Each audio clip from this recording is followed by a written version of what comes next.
muito tempo, ele e os filhos dele. E eu agradeço pela confiança. Amém? Agora eu queria saber de vocês uma coisa. Vocês se lembram do texto que foi pregado hoje nós tivemos aqui? Qual o texto que o pastor Ricardo pregou? Pode falar isso, Pedro. Pode falar. Qual o texto? E foi um texto que, para mim poder trazer a palavra para vocês hoje, é um texto que sai daqui já meditando sobre ele.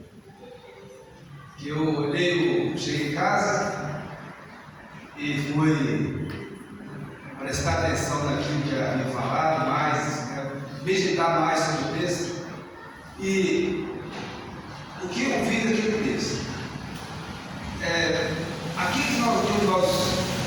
que eu espero que o Espírito de Deus dê graças falar hoje. Se nós não tivermos no coração o intento, o desejo de pedir a Deus que nos transforme dia após dia, nós não vamos conseguir nunca chegar ao exemplo da humilhação. Hoje o pastor pregou o último vez. Ele pregou em Filipenses, capítulo 5, perdão, capítulo 1, verso 5, acho que do verso 5 até o verso 11. Mas nós vamos retroceder, nós vamos voltar. Ele pregou no capítulo 2, por isso, versículo 5 e diante. Nós vamos retroceder, nós vamos ao versículo 27 do capítulo 1. Abra sua Bíblia no capítulo, na carta aos Filipenses, capítulo 1, verso 27.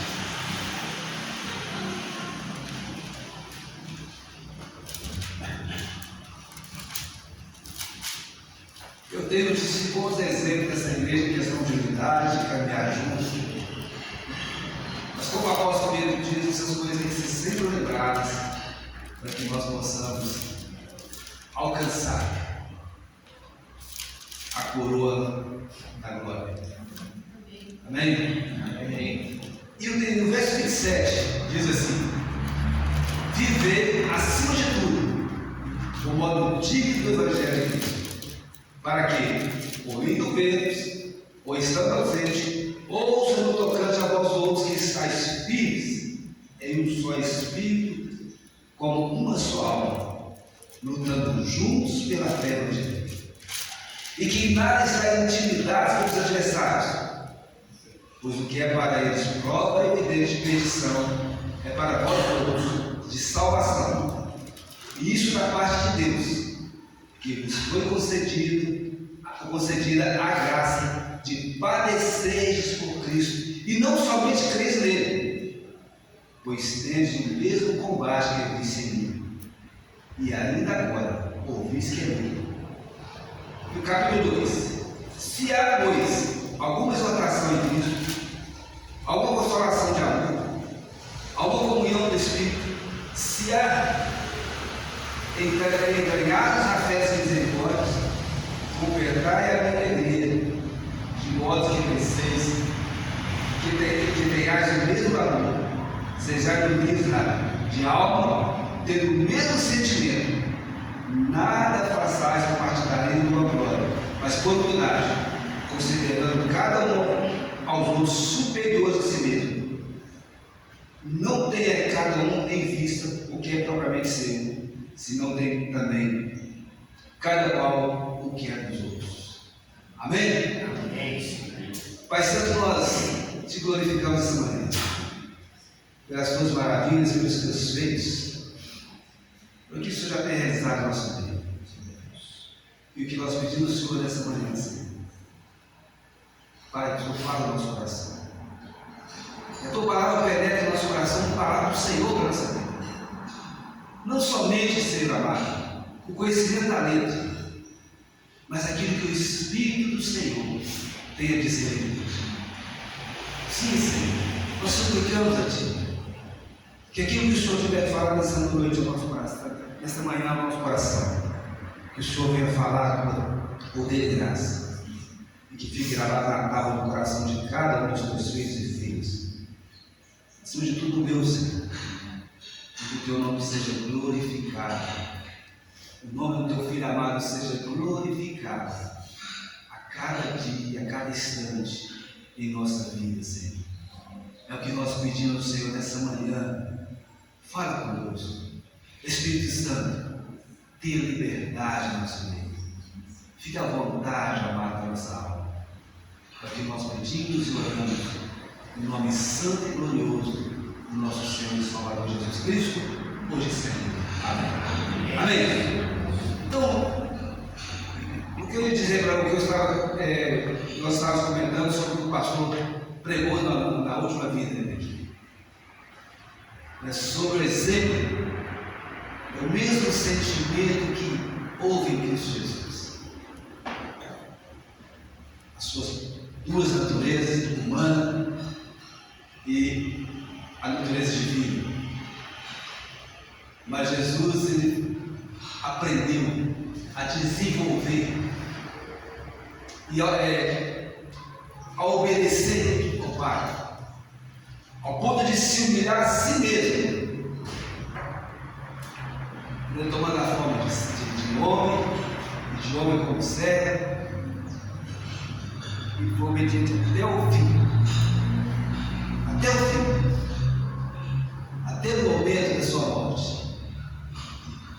E ele teve direito de expor todo o inferno, todas as potestades, né? E principais potestades, a vergonha. E acima de tudo recebeu o nome que está acima de todo nome. E pelo nome de Jesus, todo joelho se dobrará e toda língua confessará que Jesus Cristo é o Senhor, para a glória de Deus Pai. E o apóstolo Paulo é o fundador da igreja de Filipos. Ele não, Deus é o fundador da igreja de Filipos. Mas o apóstolo Paulo, Deus deu a ele o privilégio. Você pode olhar lá em Atos, você vê que Deus dá a ele o privilégio de começar essa igreja, com muito sofrimento.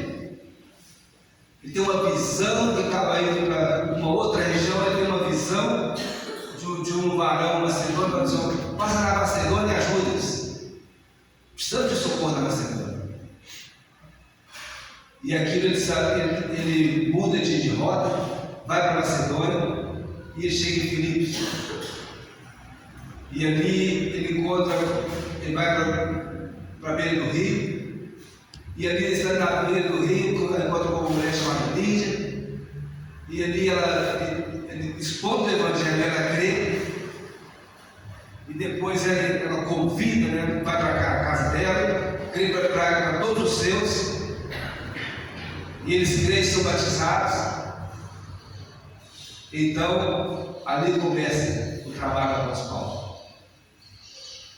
Eu não vou dizer tudo, porque é uma caminhada, até chegar numa caceria de Filipos, onde começa os seus sofrimentos.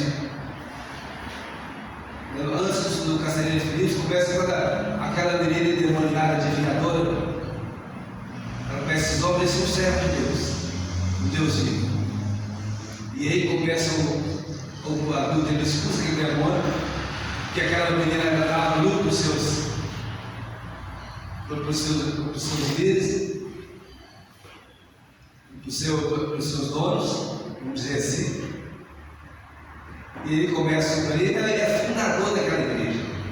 E Paulo toma um carinho especial para aquela igreja, como a igreja por ele também. E aqui ele está falando quando ele está preso. Ele dá todo um relatório primeiro sobre aonde o local que ele está, sobre o seu estado.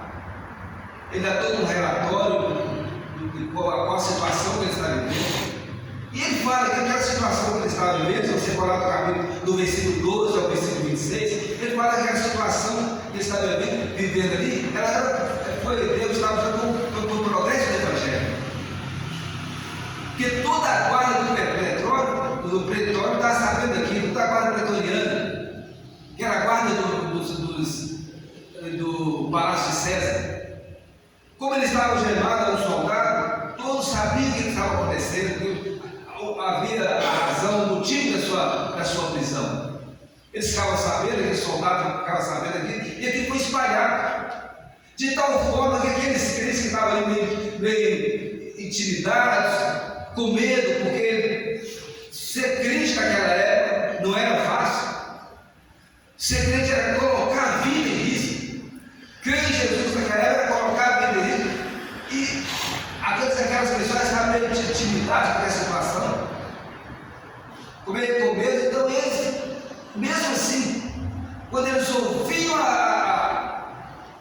sobre a prisão de Paulo, a razão da prisão de Paulo, eles perdiam aquela timidez e começavam a pregar sobre Jesus. E Paulo fala, alguns realmente pregam por inveja, né? Por filho, por inveja. Mas hoje tem outros que pregam com o coração, da fé. Porque aqueles que pregavam por inveja, eles queriam colocar. Eles eram contra Paulo, porque Paulo tinha um método, uma forma de pregar o evangelho que não era como a deles. E ali tinha grupos de dentro da própria igreja. Os judeus que não gostavam do evangelho, eles falavam com os próprios governantes para proibir aquilo. Tinha os judaizantes que estavam dentro da igreja, que eram membros da igreja, eles não concordaram com as pessoas porque elas apoiavam o evangelho que Paulo pregava e começaram a criar obstáculos.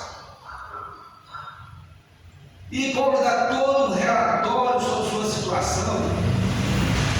Ele estava na expectativa de sair daquela situação, mas ao mesmo tempo ele estava esperando mesmo que o veredito dele viesse e ele poderia morrer.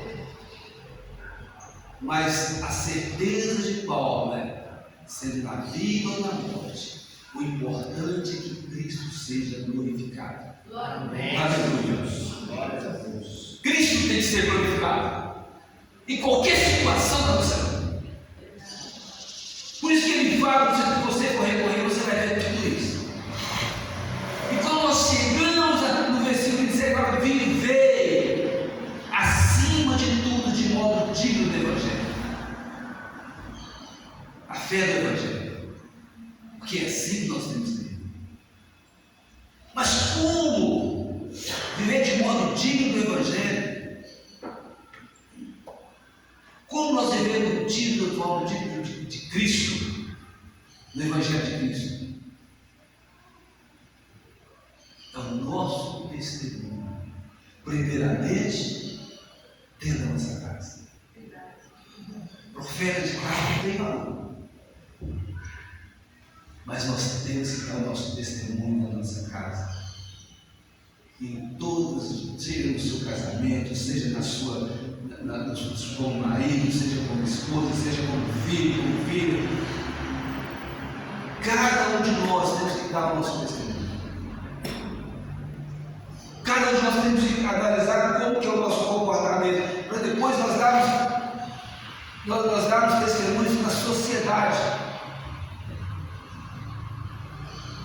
Nós temos que viver como verdadeiros cidadãos que vivem uma vida de transparência. Nós temos que analisar nós mesmos, às vezes nós vivemos dentro da igreja.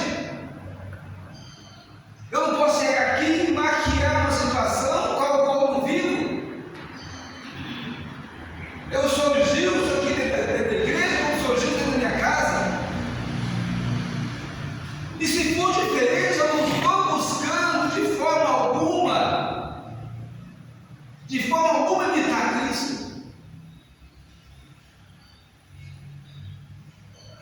Já pensou minha esposa me ouvindo ali? Que cara de pau. A forma que ela é dentro de casa não tem. Então eu sei que não tem dificuldade, nós temos dificuldade, lutas. E muitas vezes lutas pesadas dentro do lar. Mas nós temos que ser sinceros diante de Deus primeiramente.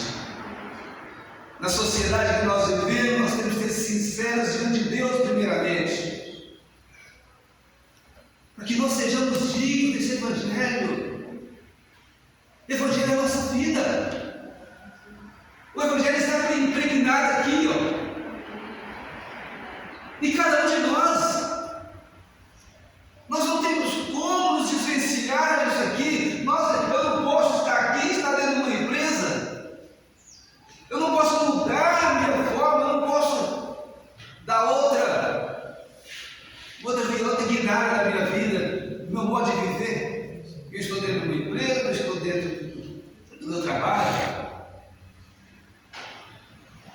Eu não preciso comunicar para ninguém abrir minha boca para falar.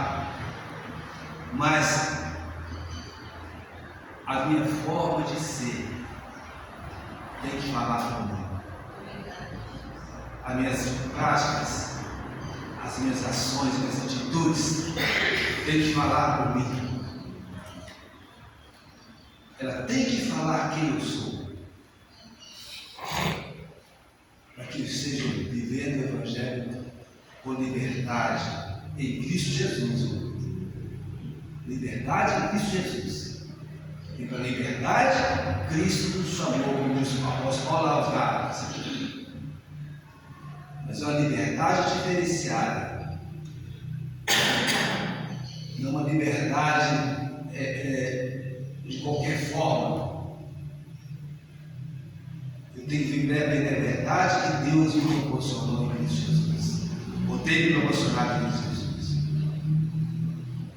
Por que ele fala que nós temos que viver essa fé? Se eu for ver, se eu dar vontade dela, eu voltar em Filipos. Se eu for ver, se eu não for ver, se eu não tiver oportunidade mais de voltar a ele, mas que eu fique sabendo que vocês estão vivendo essa fé. E vocês estão vivendo, vocês estão juntos, unidos, numa só alma, num só espírito, numa só alma. Vivendo essa fé,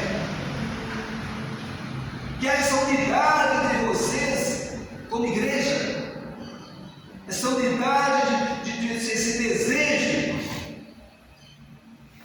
de viver a vida cristã. A vida cristã, seja com lutas ou sem lutas, mas que seja um exemplo da sociedade, que seja um exemplo em qualquer lugar que você esteja, para que seu adversário, o inimigo das nossas almas, usar pessoas para se levantar contra nós, eles não terem argumentos para isso, porque para eles isso é prova evidente de perdição, como o apóstolo Paulo diz. Eles estão perdidos. Em Cristo ainda pode se arrepender, mas ai daquele que se levanta contra a obra de Deus. É isso que o apóstolo está dizendo aqui. Eles estão perdidos. Ai daquele que se levanta contra a obra de Deus. Hoje a pessoa, na sua ignorância, não poder fazer, mas amanhã ele pode se arrepender. Mas se ele não se arrepender, ficar só se levantando contra a obra de Deus, prejudicando a obra de Deus, ele vai prestar contas. Mas para nós, como ele diz, para vós outros, para vós outros, de salvação, isso da parte de Deus. A salvação não é aqui não. Nós vamos ter sempre problemas. Muitas vezes nós vamos ter um livramento. Há situações na nossa vida que nós vamos ter livramento. E como vamos? Deus está, Deus nos abençoe, Deus nos agracia, mas tem momentos que nós não vamos ter livramento. Há momentos que nós vamos passar nossas dificuldades, nossas lutas. Há momentos que nós vamos passar nossas tribulações, nossas adversidades, nós vamos estar ali sofrendo.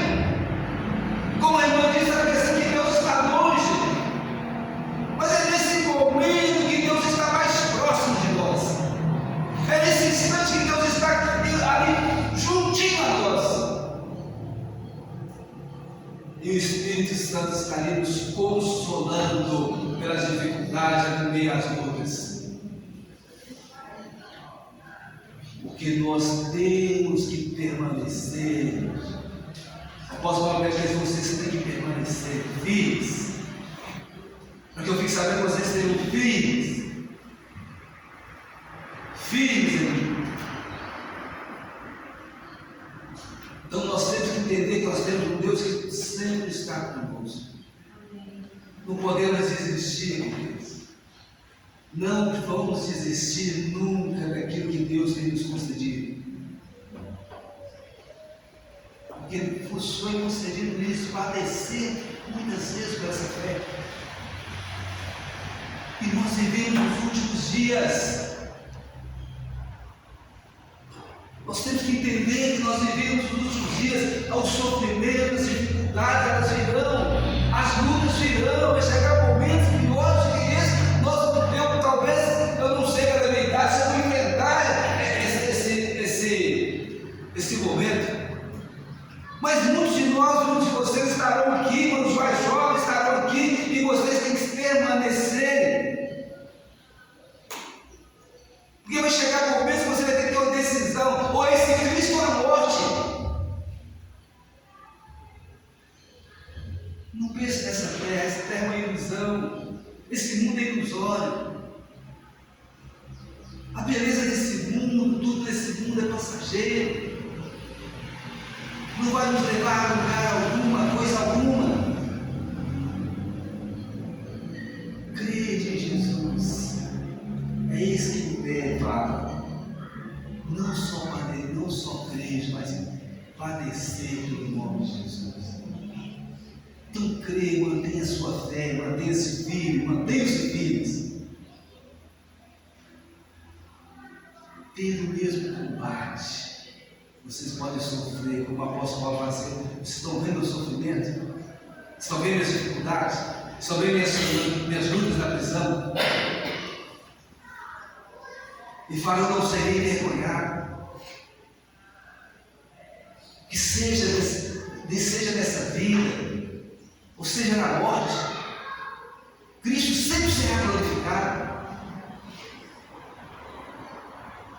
E não tem nada melhor nessa vida quando nós a percepção de que aquilo que Deus está fazendo está glorificando o nome dele. Aquilo que Deus está fazendo na nossa vida, as dificuldades, seja na luta, dificuldade, seja na alegria. Deus está fazendo algo diferente nessa vida. E nós temos, todos nós temos o mesmo combate que o apóstolo Paulo enfrentava. E foram para a igreja de Filipe, mas hoje é a mesma coisa. Qual a geração, as gerações passadas, que o evangelho foi fácil para alguém? Quais? Todos esperavam que depois da reforma a coisa ia melhorar. Agora a coisa mudou. As mentiras vão acabar tudo.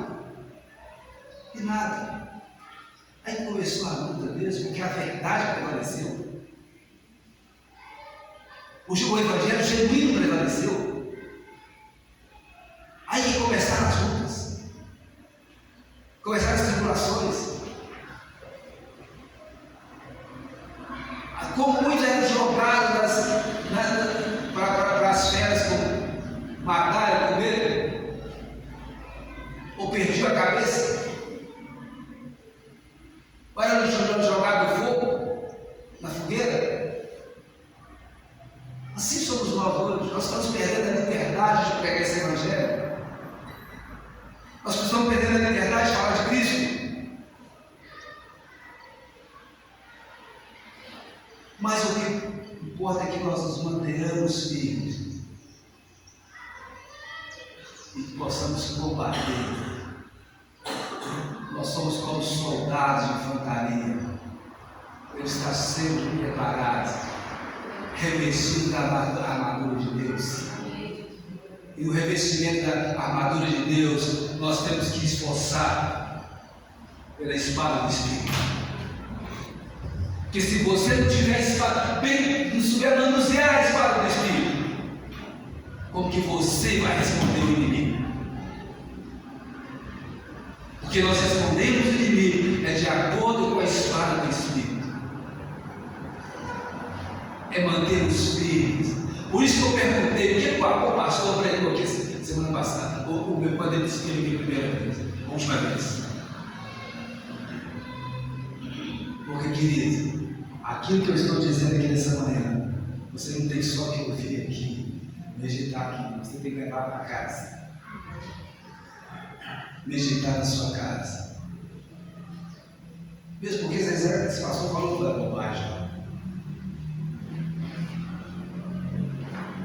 Ou se você encontra alguma coisa que a palavra de Deus falou no seu coração, você vai meditar para a realidade da palavra de Deus, para viver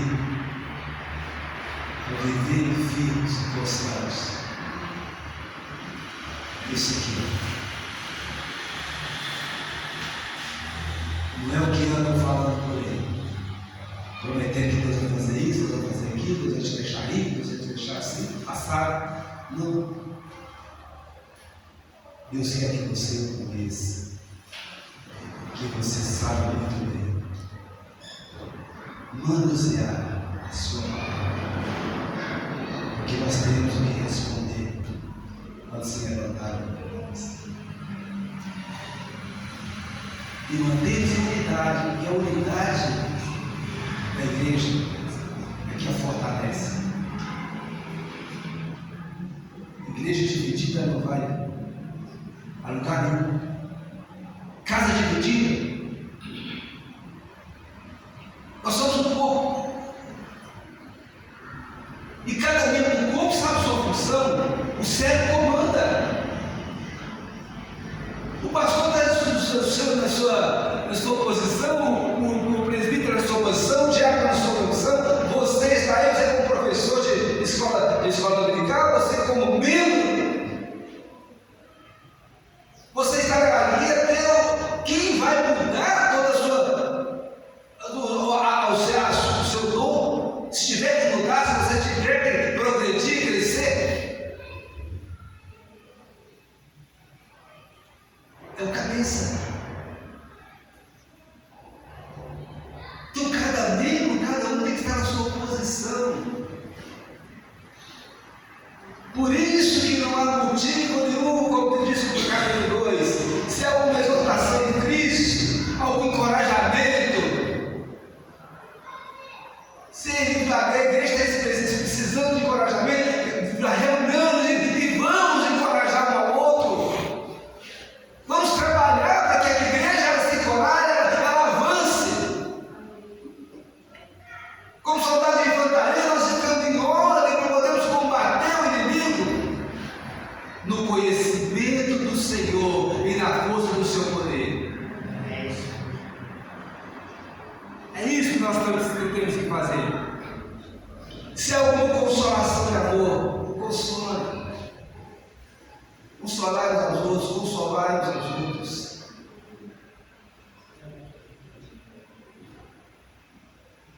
Alguma comunhão de espírito. E se há entre as afetos de misericórdia, completar a minha alegria. Essa carta é chamada de carta da alegria. Apesar de tanto grupo, já é chamada de carta da alegria. Alegrai, toda vez eu digo, alegrai. O apóstolo está sempre falando da alegria nessa carta. Mesmo ele preso, mesmo aquela situação que ele estava vivendo ali. Nós não sabemos se ele estava em algum acampamento, se ele estava em Roma. Muitos autores, muitos exegetas pensam que ele estava em Roma, falam que ele estava em Roma, como Miriam, por exemplo. Mas não dá para definir qual o local da prisão do apóstolo Paulo. Aqui dá para olhar mais ou menos a fala dele sobre a guarda do Campo Grande, que ele estava preso a um soldado, ele passava o dia preso a um soldado. Então ele deveria estar no acampamento, uma coisa assim. Porque os 2 anos que ele fez, as 2 prisões que ele teve ali, e Roma. A primeira era do gol, foi dado o direito de alugar uma casa para ele morar. E a segunda ele foi encarcerado mesmo. E chegou ao dia da sua morte. Mas a carta aqui não dá para a gente ter uma noção de onde que era a prisão dele. Se era em Roma, se ele estava em algum acampamento. O que dá para perceber para que as suas cadeias, sua prisão, então isso chegou, deu oportunidade de chegar toda a guarda pretoriana. Então parece que nesse tempo o prisioneiro ficava preso a um soldado. Então eu dá uma impressão que ele estava no acampamento, um lugar parecido. Então o que nós temos que entender, que tem que haver esse amor, essa humildade. Nós somos uma planta, uma árvore, como uma árvore, sendo cultivada a cada dia. E o fruto que brota dessa árvore, ela inicia com uma palavra chamada amor. Porque o amor que dá o sentimento a todos os outros sabores que esse fruto vai ter. Como diz a Gálatas 5:22. A bondade, a humildade, essas virtudes elas só virão, mas primeiramente nós temos que amar uns aos outros. Nós não temos que invejar uns aos outros, invejar porque o outro está fazendo isso, está fazendo aquilo, porque o outro está numa posição que eu que desejaria estar. Paulo está falando aqui de unidade. Tem que haver unidade na igreja. A igreja não é de todos, a igreja é de Cristo. Cristo é o Senhor. Como o pastor diz aqui, eu vou falar toda uma frase que ele colocou: Christus Kyrios. Não é César que é o Senhor. É Cristo Kyrios, Cristo é o Senhor. Então nós temos que entender isso. Cristo é o Senhor da igreja, Cristo é quem posiciona a igreja, Cristo é quem coloca a multidão o dom que você precisa. Então não há essa necessidade, não há essa necessidade de invejar ninguém. De modo, como ele diz no versículo 2, completai a minha alegria, de modo que penseis a mesma coisa, tenhais o mesmo amor, sejais